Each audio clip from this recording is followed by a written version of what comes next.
भारत माता की शिर्डी साईं बाबाच्या सानिध्यात असलेला या नगरीला माझा नमन।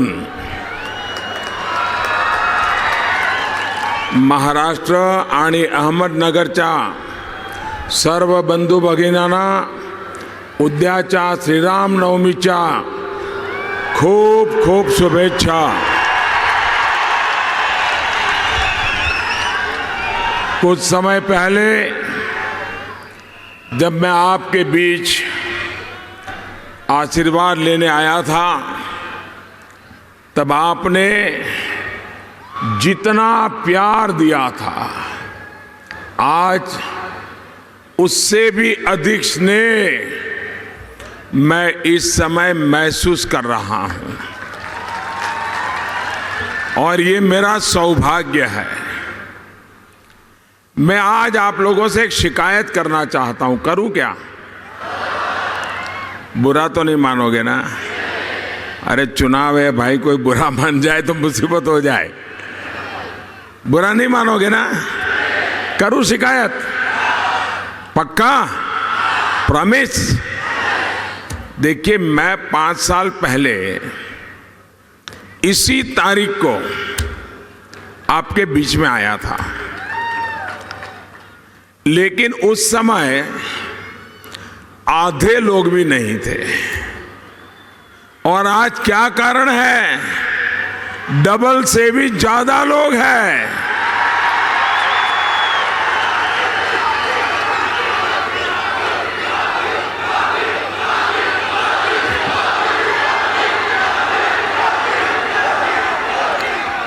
आपके इस प्यार को, विश्वास को मैं नमन करता हूं।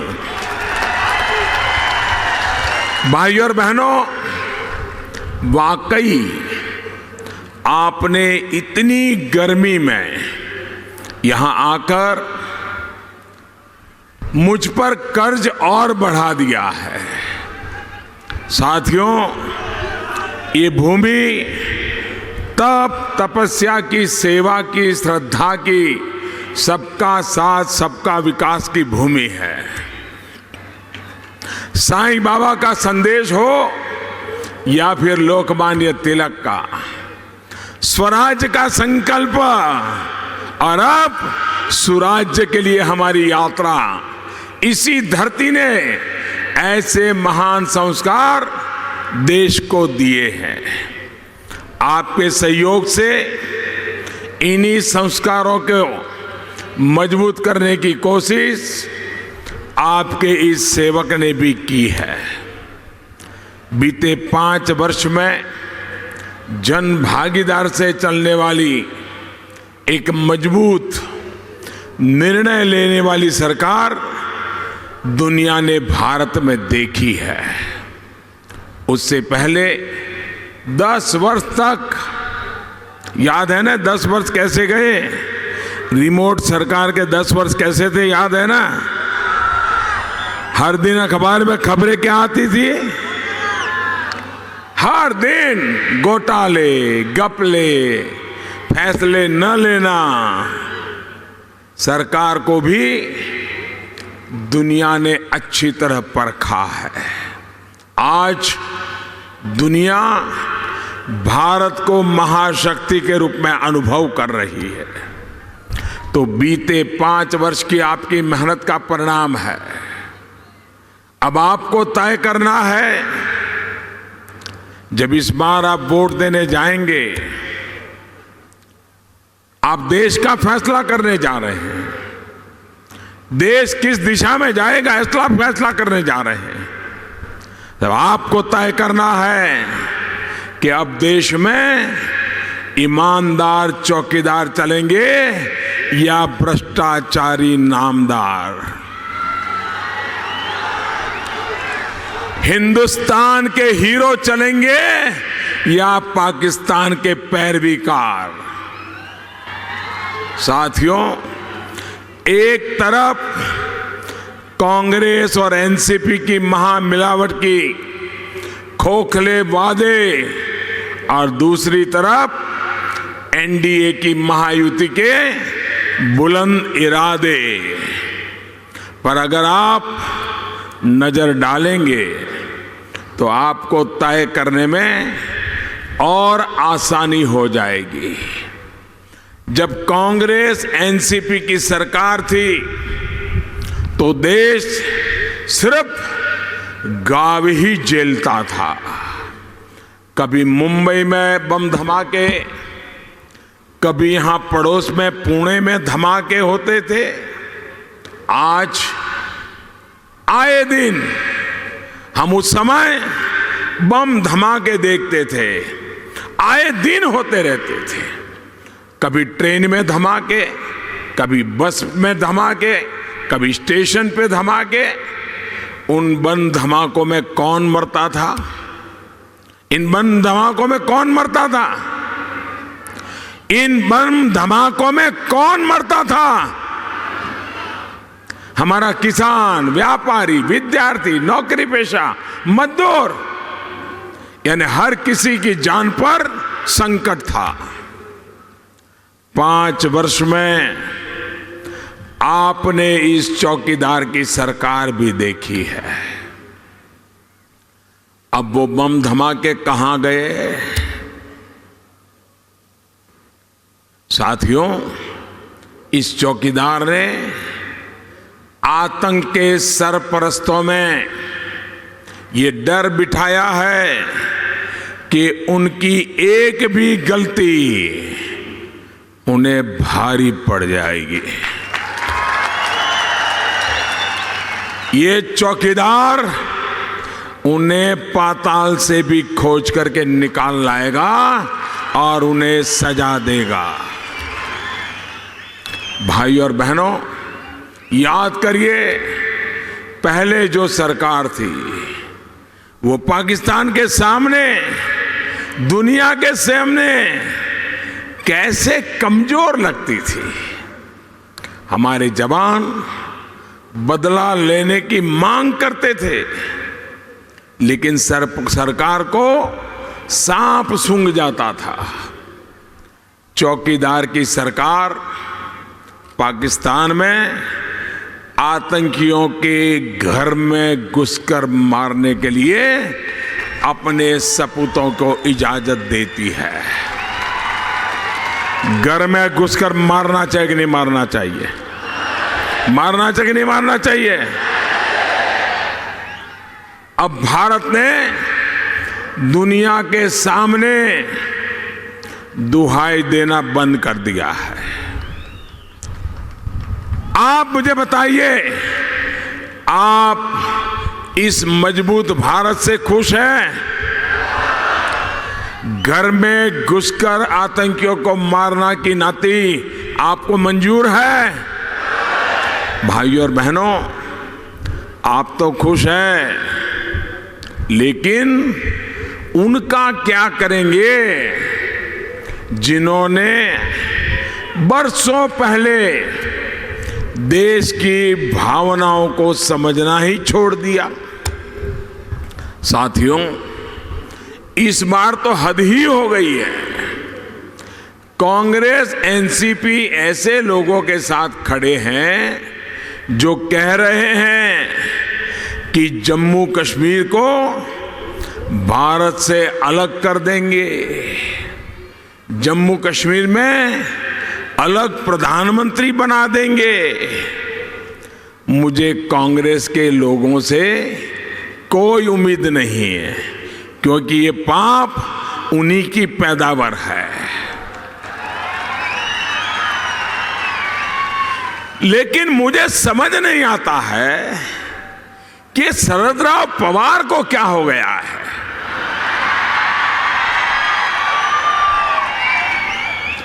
अरे शरद राव, आपने तो देश के नाम पर कांग्रेस छोड़ दी थी, कांग्रेस को तोड़ दी थी।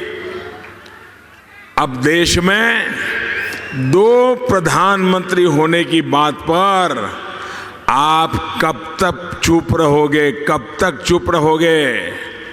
ये 2 प्रधानमंत्री वाली बात आपको मंजूर है?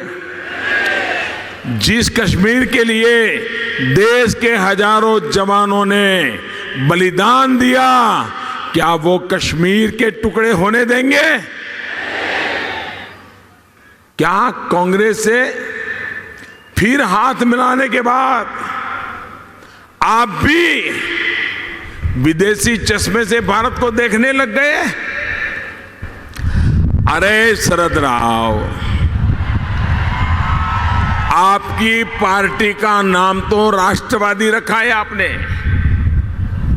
क्या ये नाम भी जनता की आंख में धूल झोंकने लिए डाला है क्या? आपके साथी खुलेआम भारत में 2 प्रधानमंत्री होने की बात कर रहे हैं। अरे छत्रपति शिवाजी की धरती के होकर आपको नींद कैसे आ रही है शरद राव? भाई और बहनों, कांग्रेस जम्मू कश्मीर से सेना को हटाने की बात कर रही है। कांग्रेस कह रही है कि जवानों को मिला विशेष अधिकार हटा देगी। मैं महाराष्ट्र और देश के फर्स्ट टाइम वोटर से भी पूछना चाहूंगा, जो पहली बार 21वीं सदी में पैदा होने के बाद इस बार देश की सरकार के लिए वोट देने के लिए जाने वाले हैं, जिन्होंने 18 साल पूरे किए हैं, मैं उनसे अपील करना चाहता हूं, क्या देश की सुरक्षा पर पहले की सरकारों का कमजोर रवैया ये मेरे नौजवानों को मंजूर है? मंजूर है? क्या राष्ट्रीय सुरक्षा से समझौता इन लोगों को मंजूर है? क्या 21वीं सदी का भारत ऐसे कमजोर देश के तौर पर होनी चाहिए? भाई और बहनों, जब देश सुरक्षित रहेगा तभी हर देशवासी का हित भी सुरक्षित होगा, देश का भविष्य सुरक्षित होगा। मुझे खुशी है कि पूरा देश राष्ट्र रक्षा के लिए एक सुर में बात कर रहा है। यदि विश्वास मेरी ताकत रहा है, जिसके दम पर मैं बड़े और कड़े फैसले ले पाया, बड़े संकल्पों को पूरा कर पाया। साथियों, पिछले 5 सालों में महाराष्ट्र के लाखों गरीबों को अपने पक्के घर मिले, हर घर में बिजली मिली, घर घर में शौचालय बने और हमारी माता बहनों के मुझे विशेष आशीर्वाद है, ऐसे परिवारों में जो गैस के चूल्हे के लिए इंतजार करते थे, एलपीजी गैस का कनेक्शन भी मिल गया। ये तभी संभव हो पा रहा है क्योंकि आपने ईमानदार सरकार को वोट दिया। जो हमारे गुमंत समुदाय है, जैसे कि हमारा बंजारा समाज है, वो अलग अलग कारणों से एक स्थान से दूसरे स्थान आते जाते रहते हैं।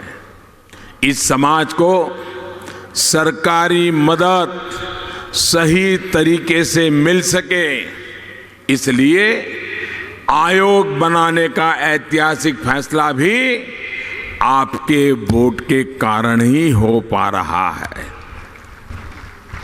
आज स्वरोजगार के लिए करोड़ों युवा साथियों को अगर बैंक से बिना गारंटी का लोन मिल रहा है तो उसके पीछे भी आपका वोट है, आपके वोट की ताकत है।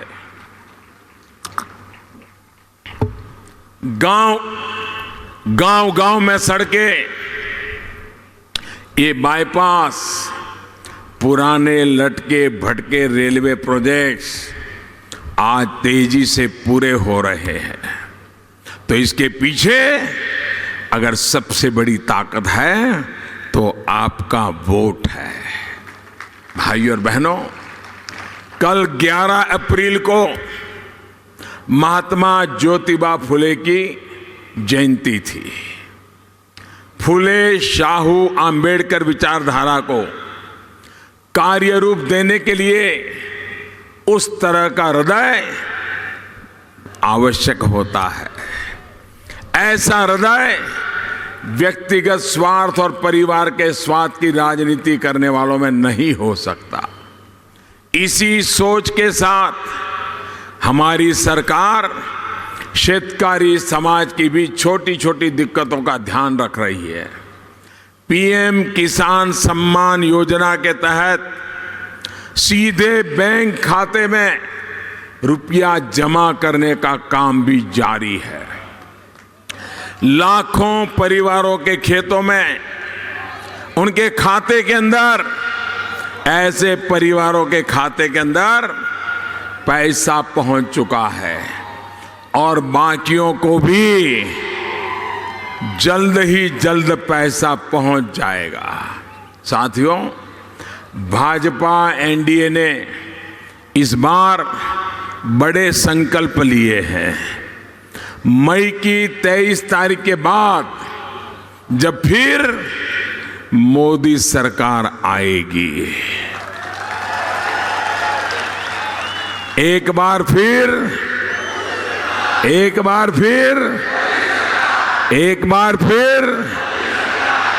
जब मोदी सरकार आएगी तो उसके बाद पीएम किसान योजना, जिसमें हमने बदलाव करना तय किया है, अभी 5 एकड़ से कम भूमि वाले किसानों को उसका लाभ मिलता है, लेकिन 23 मई के बाद नई सरकार बनने के बाद हिंदुस्तान के, महाराष्ट्र के सभी किसानों को इसका लाभ मिलेगा। साथ ही दिन रात मेहनत करने वाले जो छोटे किसान हैं, उनको 60 साल के बाद नियमित पेंशन मिले, इसका भी प्रबंध किया जाएगा। किसान को पेंशन, ये पहले किसी ने सोचा नहीं था। जिस तरह लागत का 1.5 गुना समर्थन मूल्य का वादा हमने निभाया, ये संकल्प भी हम पूरा करने वाले हैं। उपज की उचित कीमत मिले, ये सुनिश्चित करने के लिए ठोस कदम उठाए जा रहे हैं। भाइयों और बहनों, हाल ही में हमारी सरकार ने पशुपालकों को भी किसान क्रेडिट का कार्ड देने का, उसका लाभ देना शुरू किया है। मछुआरों को भी ये लाभ मिलेगा। ऐसे ही गन्ना किसानों की समस्याओं को दूर करने के लिए, गन्ने से इथेनॉल बनाने के लिए बड़े स्तर पर काम कर रहे हैं। देश भर में इसके लिए प्लांट लगाए जा रहे हैं। भाइयों और बहनों, पानी को लेकर इस एनडीए की सरकार का काम आपके सामने है। देवी अहिल्याबाई होलकर ने जिस तरह गांव-गांव कुएं और बावड़ियां खोलने का अभियान छेड़ा था, उसी तरह यहां की हमारी सरकार भी काम कर रही है। हमारा प्रयास है कि नदियों का पानी जो कोंकण के समुद्र में बह जाता है, उसका सदुपयोग हो, किसान को पानी मिले। इसके लिए फिर एक बार जब मोदी सरकार बनेगी, फिर एक बार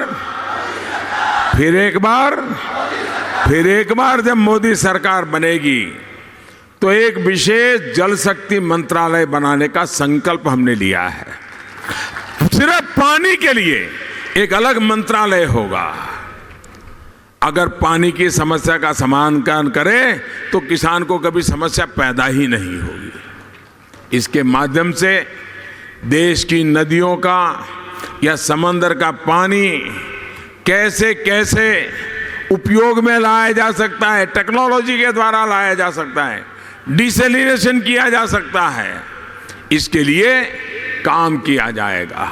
साथियों, एक तरफ हमारे संकल्प है, वहीं दूसरी तरफ कांग्रेस एनसीपी के ढकोसले हैं।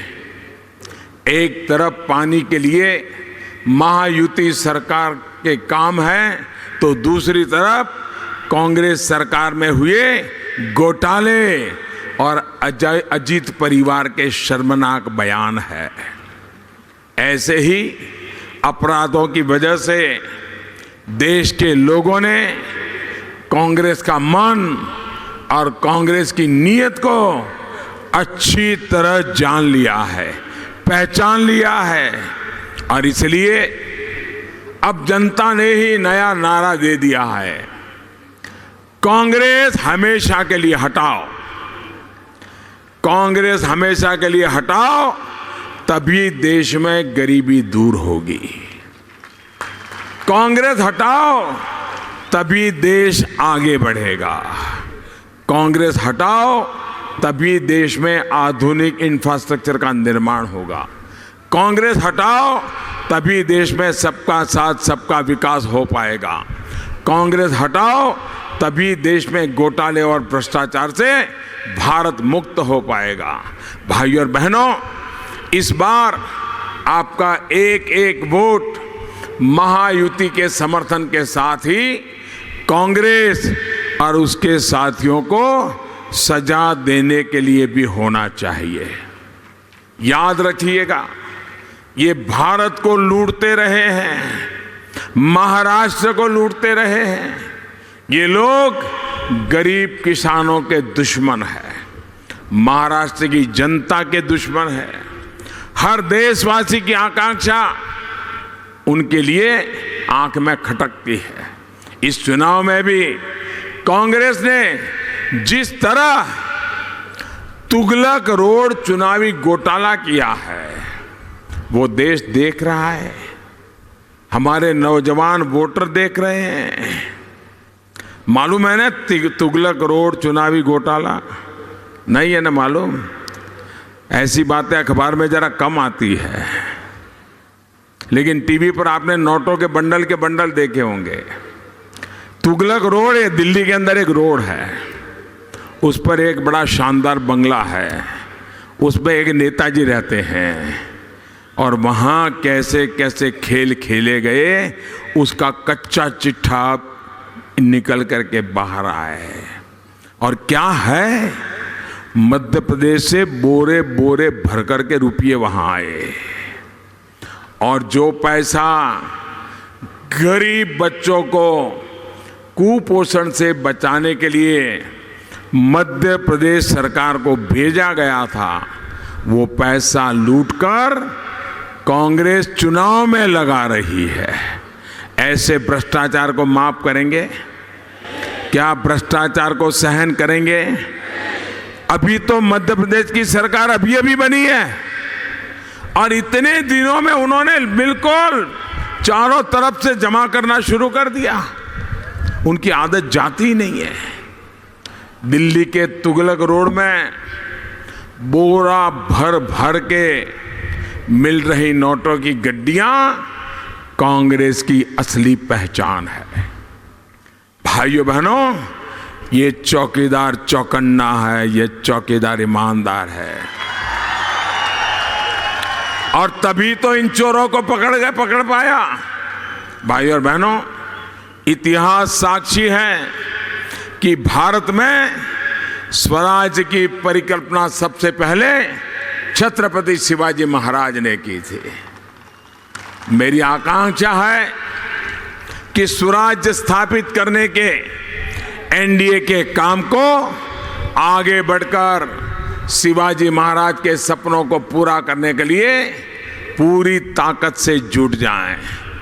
महाराष्ट्र के सभी साथियों से मेरा आग्रह है कि केंद्र में मुझे मजबूत करने के लिए कमल के निशान पर बटन दबाइए, जहां हमारे महायुति के मेंबर लड़ रहे हैं, धनुष बाण उनके लिए बटन दबाइए।